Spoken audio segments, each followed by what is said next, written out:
Hello students, this is Dr. Anjana from Global Institute for Competitive Exams. In today's lecture, I am going to discuss with you people an important topic of Schedules of Indian Constitution, which is going to be useful for the aspirants of civil services, that is IAS, PCS, along with who are aspiring for the post of principal. Students, in this video, I'll be using both the languages, English as well as Hindi, so as to cater maximum number of students, as Punjabi medium students can also understand Hindi language. So let us start the topic. Constitution, संविधान, आप सबको पता है कि बहुत important विषय है.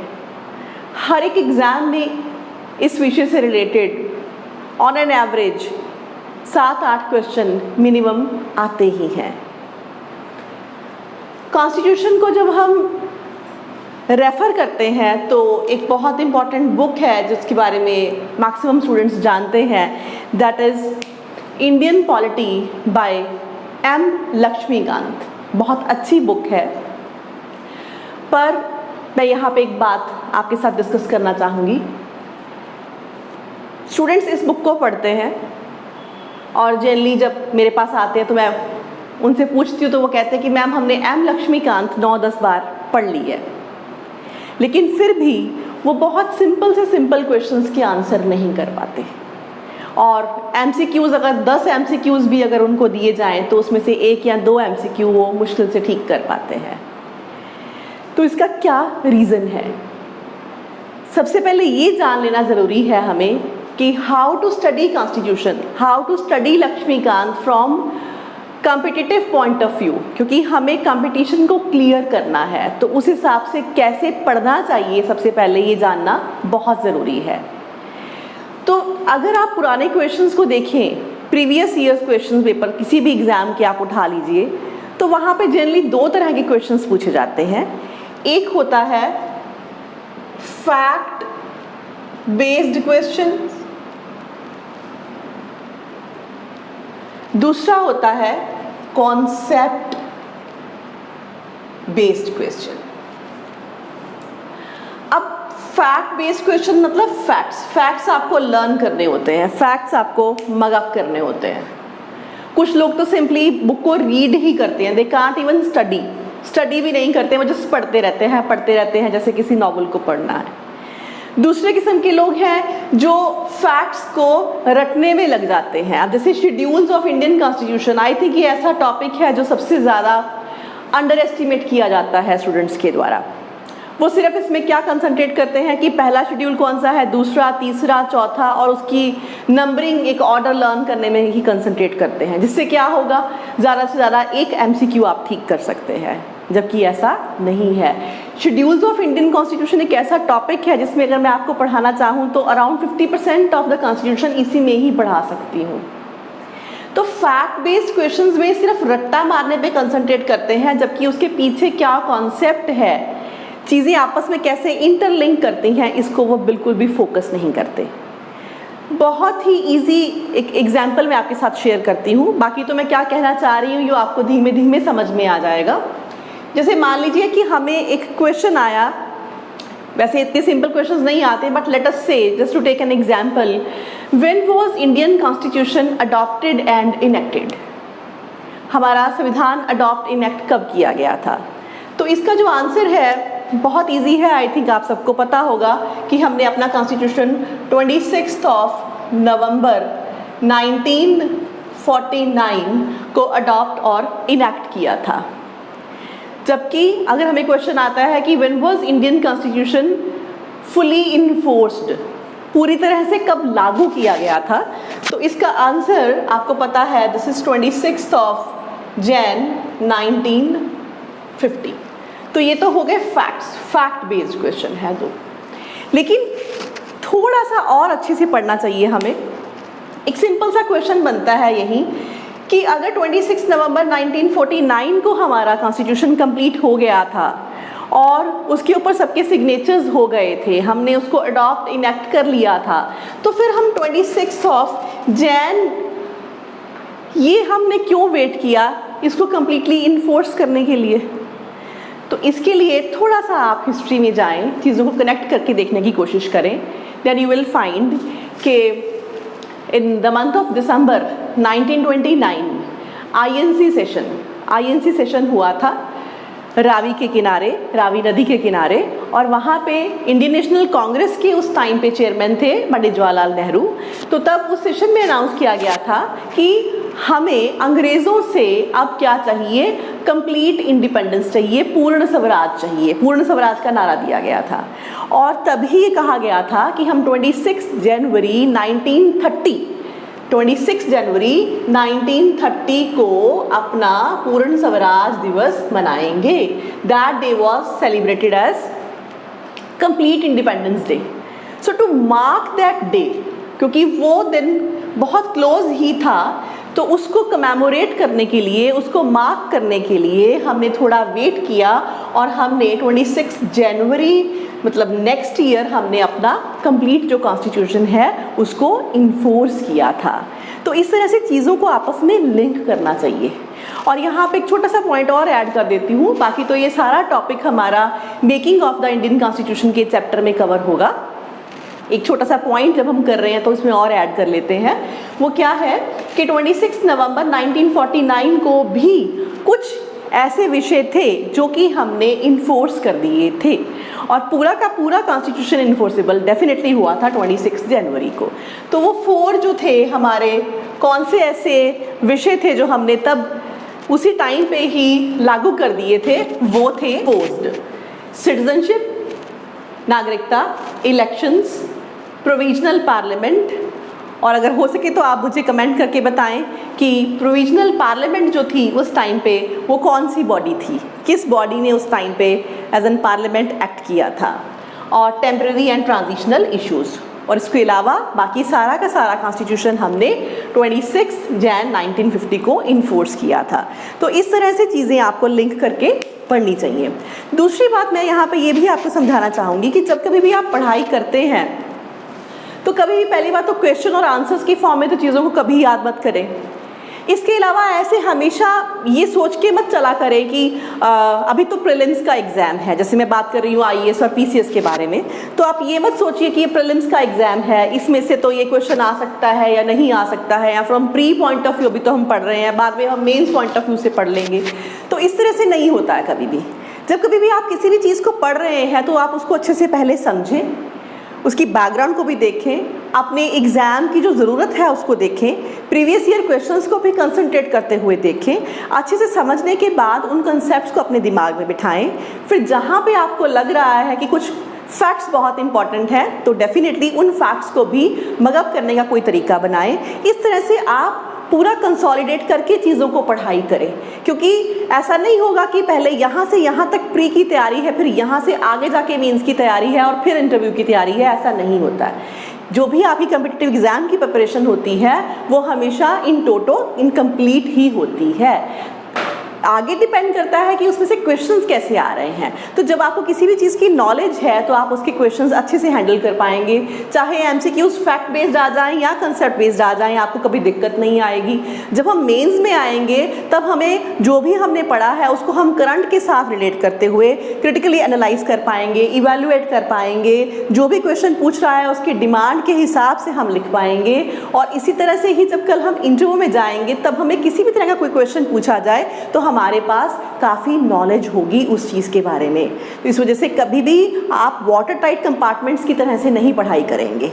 और मैं अपनी वीडियोस में कोशिश करूंगी कि आपको अच्छे से चीज़ों को रिलेट करते हुए पढ़ाऊं और आप समझ भी पाएँ कि आगे जाके अगर किसी चीज़ को पढ़ना है तो किस तरह से उसकी पढ़ाई करनी है. तो चलिए अब हम चलते हैं अपने इस टॉपिक की तरफ जो आज मैंने चूज़ किया है, that is schedules of Indian constitution. अब इसमें 2 वर्ड्स हैं जो बहुत इंपॉर्टेंट हैं. सबसे पहला वर्ड है कॉन्स्टिट्यूशन. तो पहले तो यही देखा जाए कि कॉन्स्टिट्यूशन होता क्या है. कॉन्स्टिट्यूशन संविधान होता है, सभी ऐसे बोलते हैं.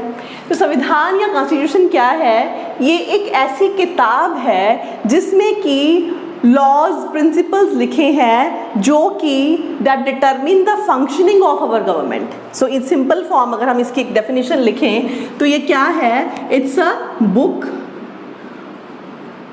constituting certain laws and principles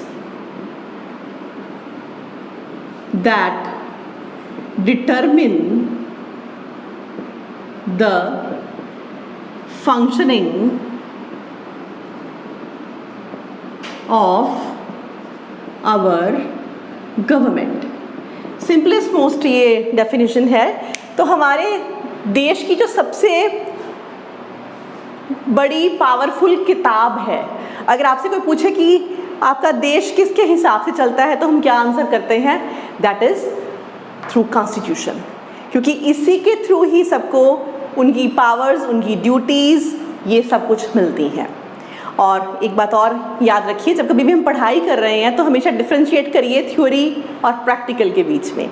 यहाँ पे हम थ्योरेटिकल बातें कर रहे हैं, जैसा होना चाहिए, जो थ्योरी कहती है। अपने आसपास की कुछ बातों को देख के कभी भी कंफ्यूज मत होइए कि नहीं जी वहाँ ऐसे इंसिडेंट्स था, वहाँ पे तो कहाँ कॉन्स्टिट्यूशन के हिसाब से चला था। तो इस तरह से कभी भी आप अपनी पढ़ाई को डिस्टर्ब मत करिए, बिकॉज यहाँ पे हमारा जो मेन एम है वो इंडियन कॉन्स्टिट्यूशन को समझना है और उसको अपने एम को फुलफिल करने के लिए भी यूज़ करना है। और हमारा एम यहाँ पे क्या है कि हम कॉम्पिटिटिव एग्जाम्स में सक्सेसफुल हों। तो highest most authority in our country is basically what? Indian constitution. अब इसमें हमें दिए हैं शेड्यूल्स ऑफ कॉन्स्टिट्यूशन। अब शेड्यूल्स क्या होते हैं?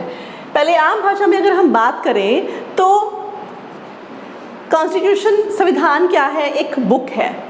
अब कोई भी अगर हम बुक बनाएंगे तो उसको इस तरह से लिखेंगे ताकि उसको कोई भी इंसान अच्छे से पढ़ सके और पढ़ने के बाद कुछ लोग आपस में डिस्कस भी कर सके। तो उसमें क्लैरिटी लाने के लिए इसको हमने कुछ ब्रॉडर पार्ट्स में, कह लो हेड्स में, कहने का तरीका है उसको अलग अलग तरह से हमने सबज्यूम किया है। और वो क्या है? जैसे कि हमने जो बातें हैं वो कैसे कही हैं? In the form of articles. Articles के आगे आपको सब पार्ट, इसको आगे फर्दर डिफाइन करने के लिए क्लॉजेस भी मिलते हैं। ये सब क्या है? हर एक सब्जेक्ट की अपनी एक भाषा होती है। तो यहाँ पे हम कॉन्स्टिट्यूशन की लैंग्वेज, कॉन्स्टिट्यूशन की भाषा की बात कर रहे हैं। तो इस किताब को लिखने के लिए, उसको अच्छे से समझाने के लिए जो बातें लिखी गई हैं वो कैसे लिखी गई हैं? एक उसकी सिंपल कैटेगरी है आर्टिकल्स। आर्टिकल्स को फर्दर एक्सप्लेन करने के लिए यू विल फाइंड क्लॉजेस, आगे इनफैक्ट यू विल फाइंड सब क्लॉजेस। फिर आर्टिकल आगे सबस्यूम किए गए हैं किसमें? पार्ट्स में। अब पार्ट्स के अलावा आगे फर्दर एक और आपका टेबुलेशन फॉर्म है जिसको कि हम बोलते हैं शेड्यूल्स। तो शेड्यूल्स क्या हैं? जैसे शेड्यूल को डिफाइन किया गया है, these are the lists in the constitution which categorize and tabulate bureaucratic activities and government policy. तो शेड्यूल्स बहुत सिंपल है, कुछ ऐसी अलग चीज़ नहीं है। इस शेड्यूल्स के अंदर चीज़ों को अच्छे से टैबुलेट करके सिंप्लीफाइड फॉर्म में, डिटेल्ड फॉर्म में हमें इंफॉर्मेशन दी गई है जिससे कि हमारे कंट्री में ब्यूरोक्रेटिक एक्टिविटीज़ और गवर्नमेंट पॉलिसीज़ डिटरमिन होती हैं। इससे भी सिंप्लीफाइड फॉर्म में अगर हम समझने की कोशिश करें, जैसे कि अगर हम ये जानना चाहते हैं कि प्रेसिडेंट की सैलरी या वाइस प्रेसिडेंट की सैलरी क्या है, तो simply you just go through second schedule of Indian constitution. इसी तरह से अगर हम ओथ्स एंड अफर्मेशन की बात देखना चाहते हैं कि कौन क्या ओथ लेता है और कौन डिग्नेटरी उसको ओथ दिलाता है, तो इसके लिए we can see third schedule of Indian constitution. तो इस तरह से शेड्यूल भी एक क्लासिफिकेशन ही है जो कि ज़्यादा डिटेल में है, हाँ पूरे के पूरे कॉन्स्टिट्यूशन के साथ लिंक्ड है, चाहे इसको as an appendix form constitution की जो बुक है उसके एक डिफरेंट पार्ट, मतलब बुक से एक्स्ट्रा एक और डिफरेंट बुक में लिखा गया है। पर इसका मतलब ये बिल्कुल मत समझ लीजिएगा कि it's not part of the constitution, it is definitely part of Indian constitution. तो शेड्यूल्स एक टेबुलेशन का ही नाम है। तो अब हम बात करते हैं कि हमारे कॉन्स्टिट्यूशन में कितने शेड्यूल्स हैं। जस्ट इसके साथ ही लिंक हो जाएगा, ओरिजिनली जब हमने इंडियन कॉन्स्टिट्यूशन अडॉप्ट इनेक्ट किया था उस टाइम पर अगर हम बात करें तो there were 8 schedules, 22 parts and 395 articles. Articles parts क्या होते हैं ये मैं आपको अभी समझा के हटी हूँ। और एट प्रेजेंट जो है आज की डेट में हमारे कॉन्स्टिट्यूशन में कितने शेड्यूल हैं? 12 शेड्यूल हैं, 25 पार्ट्स हैं एंड अराउंड नाउ 470 आर्टिकल्स हैं। बाकी के शेड्यूल जो 8 शेड्यूल तो ओरिजिनली हम बात कर रहे हैं, तो बाकी के जो शेड्यूल्स हैं वो कब और कैसे ऐड किए गए, एक बिल्कुल सिंपलेस्ट उसमें देखते हैं, बाद में हम इनको डिटेल में करेंगे। 9 शेड्यूल जो था, हमने द वेरी फर्स्ट अमेंडमेंट जो कि 1951 हमारा रिपब्लिक डे जो है हम काउंट करते हैं 26 जन 1950, तो जस्ट उसके 1 साल बाद ही हमें ज़रूरत पड़ गई थी और हमने अपने कॉन्स्टिट्यूशन में पहली अमेंडमेंट कर दी थी और इससे हमने 9 शेड्यूल को ऐड किया था। अब इसमें क्या है, इसको हम जब इसकी टर्न आएगी तब हम अच्छे से डिटेल में बात करेंगे। And 10th schedule is 52nd amendment that is done in 1985, popularly anti defection act इसको बोला जाता था, तो वो हमने 10th शेड्यूल ऐड करा।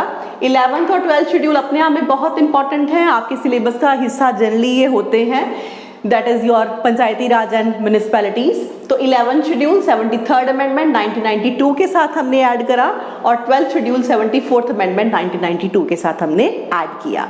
तो इस तरह से ये जस्ट ब्रीफ अप है और हम स्टार्ट करते हैं from the very first schedule of Indian constitution. Schedule 1, so schedule 1 includes article 1 and article 4. Article 1 is very important because this article defines Bharata, our country as Bharata. Bharata is defined as Bharata as union of states. अभी ये आपके लिए याद करना important है because पीछे इसके बारे में थोड़ी सी कंट्रोवर्सी स्टार्ट हुई थी कि इंडिया वर्ड नहीं यूज़ करना चाहिए या हिंदुस्तान वर्ड जो है वो होना चाहिए, ऐसी कुछ बातें न्यूज़ में थी। तो क्या होना चाहिए ये हमें नहीं पता है और ना ही इस पर कभी क्वेश्चन आएगा, लेकिन इसके साथ एक इंटरलिंक क्वेश्चन डेफिनेटली ये बनता है कि हमारे कंट्री को किस नाम से डिफ़ाइन किया गया है और कहाँ पे डिफ़ाइन किया गया है। तो इट्स वेरी इजी, ये शेड्यूल 1 में आर्टिकल 1 में डिफाइंड है और हम अपने कंट्री को कैसे डिफाइन करते हैं, by the name, by the term भारता। और भारता क्या है, वहाँ पे हमने किस वर्ड का इस्तेमाल किया है, एज यूनियन ऑफ स्टेट्स। अब इस बात को जानना बहुत ज़रूरी है कि यहाँ पे union of states word use किया गया, तो यूनियन क्या होती है और यूनियन के अलावा और किस तरह से ग्रुपिंग हो सकती है। तो याद रखिए यहाँ पे 3 कंसेप्ट्स आती हैं। एक कंसेप्ट है यूनियन, दूसरी कंसेप्ट है फेडरेशन, तीसरी कंसेप्ट है कन्फेडरेशन। तो इन तीनों के बारे में हम यहाँ पे बात कर लेते हैं, यहाँ से आपकी कॉन्सेप्ट्स क्लियर होंगी और डेफिनेटली क्वेश्चंस भी इस तरह से पूछे जा सकते हैं। तो यूनियन क्या होता है, यूनियन की डेफिनेशन है indestructible union of destructible units, जहाँ पे कि जो यूनिट्स हैं वो मिल के यूनियन बना रहे हैं और जब यूनियन बन रही है तो जो वो यूनिट्स हैं वो यूनिट्स डिस्ट्रक्टिबल हैं, उनको डिस्ट्रक्ट किया जा सकता है। तो इसमें सबसे बेस्ट एग्जाम्पल हमारा खुद का कंट्री है। India is made up of what, is a union of states, states को मिलके बना है। तो जो स्टेट्स है वो डिस्ट्रक्टिबल हैं, पार्लियामेंट के पास पावर है, वो स्टेट की बाउंड्रीज चेंज कर सकती है, 2 स्टेट्स को मर्ज कर सकती है, एक स्टेट को स्प्लिट करके 2 में डिवाइड कर सकती है, उनके नाम चेंज कर सकती है। तो इस तरह से हमारे कंट्री में जो स्टेट्स हैं वो क्या हैं, डिस्ट्रक्टिबल हैं, लेकिन उनको मिला के जो एक यूनियन बनी है वो यूनियन को कभी डिस्ट्रक्ट नहीं किया जा सकता, वो इनडिस्ट्रक्टिबल है। इस तरह से हमारा कंट्री जो है वो एक यूनियन है। इसकी सिंपल डेफिनेशन क्या है कि हम कंट्री को कभी डिस्ट्रक्ट नहीं कर सकते, कभी ब्रेक नहीं कर सकते।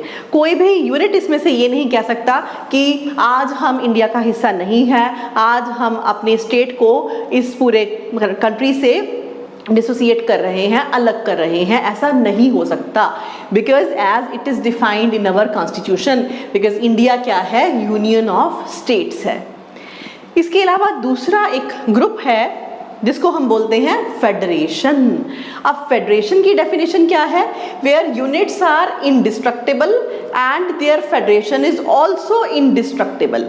जहाँ पे आप यूनिट्स को डिस्ट्रक्ट नहीं कर सकते जैसे आप यूनियन में कर पा रहे थे वो डिस्ट्रक्टेबल है, यहाँ पे क्या है, इनडिस्ट्रक्टेबल। यहाँ पे आप यूनिट्स को भी डिस्ट्रक्ट नहीं कर सकते, ब्रेक नहीं कर सकते, अपनी मर्जी से उसमें चेंजेस नहीं कर सकते, और जो फेडरल पार्ट बना है, जो फेडरेशन बना है, उसको भी आप डेफिनेटली डिस्ट्रक्टेबल नहीं कर सकते। तो इसकी बेस्ट एग्जाम्पल हमारे पास क्या है, यूनाइटेड स्टेट्स, यूएसए। तो वहाँ पे जो सेंटर है वो स्टेट्स को अपने हिसाब से, अपनी मर्जी से कभी भी उनकी बाउंड्रीज चेंज नहीं कर सकता, उनको मर्ज नहीं कर सकता। तो दिस इज कॉल्ड फेडरेशन। तीसरी कॉन्सेप्ट है कन्फेडरेशन। अब कॉन्फेडरेशन भी एक टाइप ऑफ ग्रुप ही है। इसको क्या बोलते हैं, where units are indestructible but confederation is destructible. यहाँ पे यूनिट्स अपनी मर्जी के साथ आके इस ग्रुप का हिस्सा बनते हैं और उनको कभी भी आप डिस्ट्रक्ट नहीं कर सकते, लेकिन वो जब भी चाहें तो वो इस कॉन्फेडरेशन से बाहर जा सकते हैं। ये जो ग्रुप है ये ब्रेक हो सकता है। सिंपल एग्जांपल, जैसे कि किसी टाइम पे हमारे पास क्या था, यूएसएसआर था, जो कि आज ब्रेकअप होके क्या बन गया, सीआईएस। उसके जो यूनिट्स हैं वो कंट्रीज हैं, उन्होंने अपने आप को डिसोसिएट कर लिया, तो वो जो कॉन्फेडरेशन है वो क्या हो गई, डिस्ट्रक्ट हो गई। सो इस तरह से आपको कॉन्सेप्ट भी साथ में कवर करना चाहिए। लेकिन हमारा कंट्री क्या है, हम एक यूनियन है जहाँ पे कि जो यूनिट्स है उनको डिस्ट्रक्ट किया जा सकता है, लेकिन जो यूनियन है वो इनडिस्ट्रक्टेबल है। लेकिन इसके साथ आपको ये बात भी याद रखनी है कि जब कभी भी नेचर ऑफ आवर कॉन्स्टिट्यूशन पूछा जाए तो वहाँ पे हम इसको यूनिटरी नेचर नहीं बोलते हैं। तो नेचर ऑफ इंडियन कॉन्स्टिट्यूशन में हमेशा हम क्या बात करते हैं कि हम क्या हैं, क्वाज़ाई फेडरल है। क्वाज़ाई फेडरल मतलब हाफ वे फेडरल, ना तो हम कंप्लीटली यूनिटरी हैं और ना ही हम कंप्लीटली फेडरल हैं। तो इन दोनों चीज़ों को डिफ्रेंशिएट करिएगा। भारत को हम कैसे डिफाइन कर रहे हैं, as a union of states, वो एक डिफरेंट कंसेप्ट है। लेकिन अगर हम नेचर की बात करते हैं तो नेचर में हम क्या बात करते हैं कि हमारे कंट्री की नेचर क्या है, ये क्वाज़ाई फेडरल है। क्वाज़ाई फेडरल मतलब हाफ वे फेडरल, मतलब हम हाफ वे यूनियन है, हाफ वे हम फेडरल हैं। हमारे कॉन्स्टिट्यूशन में आपको दोनों फीचर्स मिलते हैं, यूनिटरी फीचर्स भी मिलते हैं, फेडरल फीचर्स भी मिलते हैं, जो कि अभी मैं आपको एक्सप्लेन कर देती हूँ ताकि आपको यहीं पे ही दोनों कॉन्सेप्ट्स के बीच में एक एग्जैक्ट क्लैरिटी हो जाए। तो हमारे कंट्री में यूनिटरी फीचर्स कौन से हैं कॉन्स्टिट्यूशन में, स्ट्रॉन्ग सेंटर जो है ज़्यादा पावरफुल है। अगर हम डिवीजन ऑफ पावर्स की भी बात करेंगे तो वहाँ पे ये आप पाएंगे कि यूनियन लिस्ट ज़्यादा स्ट्रांग है, यूनियन लिस्ट में ज़्यादा स्ट्रांग इश्यूज़ हैं और ज़्यादा नंबर ऑफ इश्यूज़ हैं। बाकी डिटेल में हम नेक्स्ट टॉपिक में बात करेंगे। तो सेंटर जो है वो स्ट्रांग है। सेकेंडली, हमारे कंट्री में सिंगल सिटीजनशिप है, मतलब स्टेट्स की अपनी अलग से सिटीजनशिप नहीं है, ये भी एक यूनिटरी फीचर है। Thirdly, flexibility of the constitution. हमारा कॉन्स्टिट्यूशन अगेन रिमेंबर फ्लेक्सिबल भी है और रिजिड भी है। It is partly flexible and partly rigid. क्यों? क्योंकि इसमें कुछ ऐसी अमेंडमेंट्स का तरीका है जो कि सिंपल वे में हो जाता है, जिसमें कि पार्लियामेंट ही उसमें मेन रोल प्ले करती है। जैसे कि अगर हम बात करें अपने स्टेट्स की बाउंड्री को चेंज करना, स्टेट्स के नेम्स को चेंज करना, ये सिंपल अमेंडमेंट है आपकी, जिसमें कि चाहे स्टेट से पूछा जाता है, लेकिन स्टेट्स इनफैक्ट अगर ना भी बोल दे तो भी ज़रूरी नहीं है कि सेंटर उसको फॉलो करे। तो इस तरह से कुछ अमेंडमेंट्स जो है वो बहुत ही इजीली की जा सकती हैं। तो उस पॉइंट ऑफ व्यू से अगर हम देखें तो हम क्या है, ज़्यादा यूनिटरी है, बिकॉज हमारा उस पॉइंट ऑफ व्यू से जो कॉन्स्टिट्यूशन है वो फ्लेक्सिबल है। Fourthly, states are not equally represented in Rajya Sabha. जैसे कि यूएसए है, वो कंप्लीट फेडरल स्टेट है, वहाँ पे हर एक स्टेट से 2 मेंबर्स सेंटर में जाते हैं, ठीक है। तो वहाँ पे क्या है, आपकी एग्जैक्ट और equal representation to all the states है। लेकिन हमारे कंट्री में राज्यसभा में सभी स्टेट्स में से इक्वल नंबर ऑफ मेंबर्स नहीं जाते। और किस बेसिस पे जाते हैं, that is on the basis of population के बेसिस पे हम उनके नंबर को वहाँ पे रिप्रेजेंट करते हैं। और जैसे कि हम सबको पता है कि हमारे कंट्री में स्टेट्स की ना तो इक्वल बाउंड्रीज हैं, एरियाज हैं, और ना ही इक्वल पॉपुलेशन है। तो इस तरह से ये कंसेप्ट भी हमारी ऑटोमेटिकली कहाँ पे आ जाती है, यूनिटरी फीचर में आ जाती है। नेक्स्ट इज, हमारे कॉन्स्टिट्यूशन में बहुत सारे इमरजेंसी प्रोविजंस हैं, 3 main emergencies, article 352, article 356, article 360, जिसकी डिटेल में हम बाद में बात करेंगे। जो पहली बार कॉन्स्टिट्यूशन को पढ़ रहे हैं शायद उनके लिए ये सब जो मैं बात कर रही हूँ उसकी लिस्टिंग को याद करना थोड़ा मुश्किल हो सकता है, लेकिन जैसे ही हम आगे कॉन्स्टिट्यूशन को बढ़ाएंगे तब धीमे धीमे वो लोग भी कोप अप कर पाएंगे। लेकिन जो लोग पहले पढ़ चुके हैं कॉन्स्टिट्यूशन को उनको समझ आ रहा होगा कि किस तरह से हम चीज़ों को पिक इन करके रखते हैं किसी पर्टिकुलर हेड में। और ये भी याद रखिएगा, ज़रूरी नहीं है कि सिर्फ जितने फीचर्स यहाँ पे लिखे हैं सिर्फ ये ही आपको यूनिटरी फीचर में आएंगे। आपको कुछ भी एमसीक्यू में कोई भी ऐसा पार्ट वो लिख सकता है जिसके बारे में शायद डायरेक्टली आपने नहीं पढ़ा होगा, तब कैसे उसको सॉल्व करेंगे? यही बात, अगर आपने अपनी कंसेप्ट्स पे क्लैरिटी की है तो आप उसको ऑटोमेटिकली अप्लाई करके देख पाएंगे कि क्या ये बात एप्लीकेबल है, ये यूनिटरी में एप्लीकेबल है या फेडरल में एप्लीकेबल है। तो यहाँ से आपको कुछ आइडिया होगा कि किस तरह से हम चीज़ों को पिक इन करते हैं। बाकी ये ज़रूरी नहीं है कि जितनी लिस्टेड है सिर्फ यही यूनिटरी है, इसके अलावा और कोई एग्जाम्पल यूनिटरी की नहीं हो सकती या फेडरल की नहीं हो सकती। लेकिन अगर आप चीज़ों को समझना शुरू कर देते हैं तो फिर ऑटोमेटिकली आप खुद से भी एमसीक्यूज़ को हैंडल करते हुए उन कॉन्सेप्ट्स को वहाँ पे क्वेश्चन पेपर में समझ पाते हैं। Next is your all India services. All India services भी अपने आप में एक यूनिटरी फीचर ही है, बिकॉज ऑल इंडिया सर्विसेज को फर्दर क्रिएट किया जा सकता है और इसको कौन क्रिएट करती है? पार्लियामेंट। और ऑल इंडिया सर्विसेज में जो आप बनना चाहते हैं इंडियन एडमिनिस्ट्रेटिव सर्विसेज IAS, ये भी ऑल इंडिया सर्विसेज की ही एक एग्जाम्पल है। तो ये किस तरह से यूनिटरी में आया है? पार्लियामेंट डिटरमिन करती है, आप लोगों को सेंटर अपॉइंट करता है, लेकिन आपकी वर्किंग कहाँ पे होती है? स्टेट्स में होती है। और आप लोग आंसरेबल किसको होते हो? Not to the CM but to the centre itself, जो कि आपकी अपॉइंटिंग अथॉरिटी है। सो इस तरह से ऑल इंडिया सर्विसेज भी यूनिटरी फीचर के अंदर आता है। देन इंटीग्रेटेड जुडिशरी, हमारे कंट्री में जो स्टेट्स हैं उनकी अलग से जुडिशरी नहीं है, जबकि जो कंट्री ट्रूली फेडरल हैं जैसे कि USA, तो वहाँ पे स्टेट्स की अपनी जुडिशरी अलग से है, जबकि हमारे यहाँ पे नहीं है। सो इस तरह से हम कहेंगे कि ये फीचर हमें क्या बताता है कि हमारा जो कॉन्स्टिट्यूशन है वो ज़्यादा यूनिटरी है।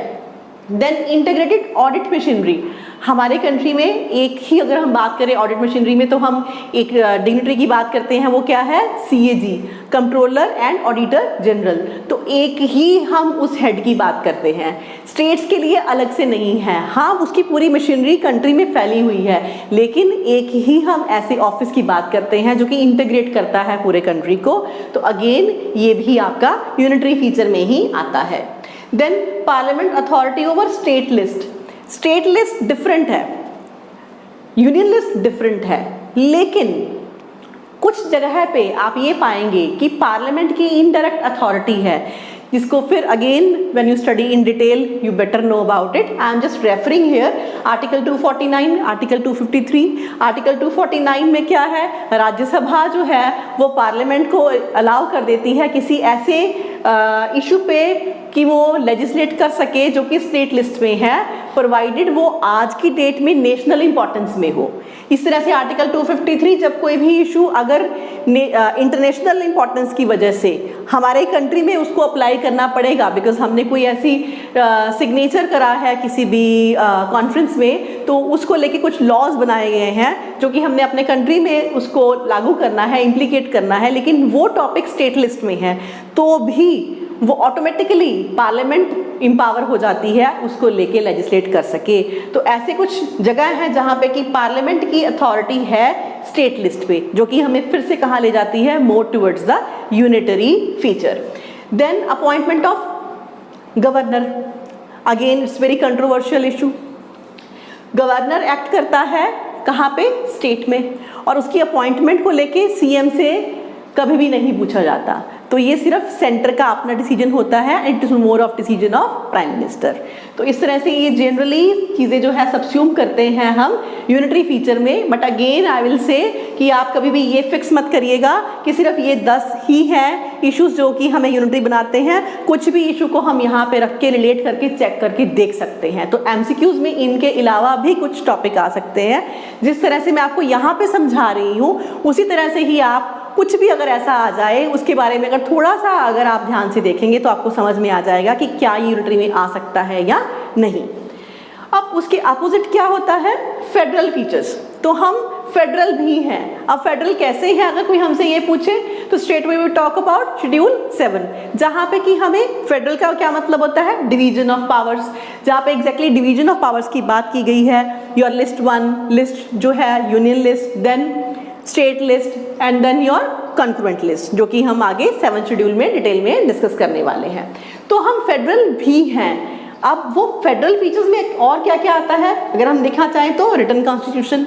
रिटन कॉन्स्टिट्यूशन भी अपने आप में स्टेट्स को स्ट्रेंथ देता है, क्योंकि अगर कॉन्स्टिट्यूशन रिटन नहीं होगा तो सेंटर उसमें चेंजेस कर सकता है, जबकि हमारे कंट्री में ऐसा नहीं है। Everything is written out here. Then supremacy of the constitution, again union जो है सुप्रीम नहीं है, सेंटर जो है वो सुप्रीम नहीं है। यहाँ पे सुप्रीम कौन है, कॉन्स्टिट्यूशन है। कॉन्स्टिट्यूशन ही डिटरमिन करता है सबको पावर्स, सबको उनकी ड्यूटीज। और अगर कॉन्स्टिट्यूशन में चेंजेस भी करने हैं तो उसका भी एक वे है, एक पर्टिकुलर मेथड है अमेंडमेंट का, तो उसको ही आपको फॉलो करना है। तो इस तरह से supremacy of the constitution is again a federal feature. Thirdly itself division of powers, जब कभी भी पावर्स डिवाइड होंगी बिटवीन सेंटर एंड स्टेट्स तो वो अपने आप में ही एक डेफिनेशन है किसकी, फेडरल होने की। देन इंडिपेंडेंट जुडिशरी, चाहे स्टेट्स की अपनी जुडिशरी नहीं है, जो कि हमने उधर यूनिटरी फीचर में किया था, लेकिन जो जुडिशरी है वो सेंटर के अंडर भी नहीं है।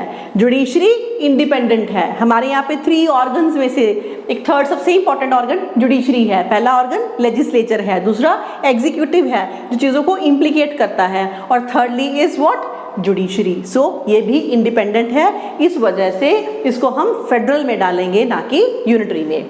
Then next is your bicameral legislature. Parliament में हमारे कितने हाउसेस हैं, 2 हाउसेस हैं। अपर हाउस क्या है, राज्यसभा, लोअर हाउस क्या है, लोकसभा। तो हम स्टेट्स को भी रिप्रेजेंटेशन देते हैं।